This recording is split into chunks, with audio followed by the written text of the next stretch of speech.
మున్నా గారు మనకు తెలియకుండానే ఆ దేవుడు తీసుకుపోవడం జరిగింది.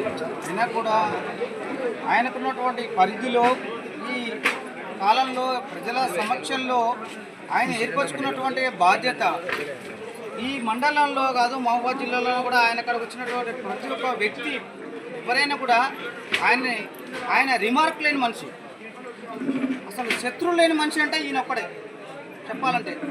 ఒక కులమానంలో 100 మార్కులు ఉంటాయి, 100 మార్కులు ఉంటాయి.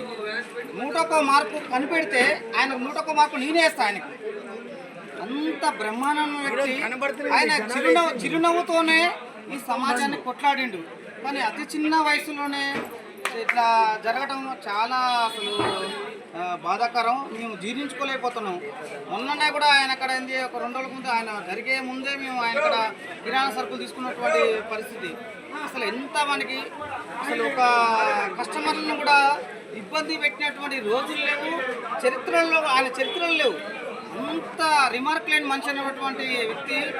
అట్లాంటి వ్యక్తి ఈ వ్యాపార రంగంలో పుట్టడబ్బా. నేను చెప్తాంటే బ్రహ్మాండం చెప్తున్నా.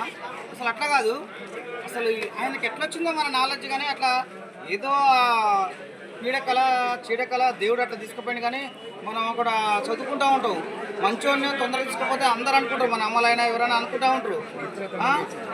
నేత్రదానం కూడా చేసినటువంటి వ్యక్తి ఆయన అంత ఐడియాలు ఉన్నటువంటి వ్యక్తి ఆయన. కాబట్టి ఆయన ఆత్మకు చేకూర్చాలని, వాళ్ళ కుటుంబం కూడా వాళ్ళ పిల్లలకు కూడా ఆశీర్వాదం కలగాలని మేము కోరుకుంటున్నాం. చిన్న పిల్లగాడు, సరే ఇక వాళ్ళ భవిష్యత్తులో ఏం కోరుకుంటున్నాం. జోహార్ మున్నా గారు.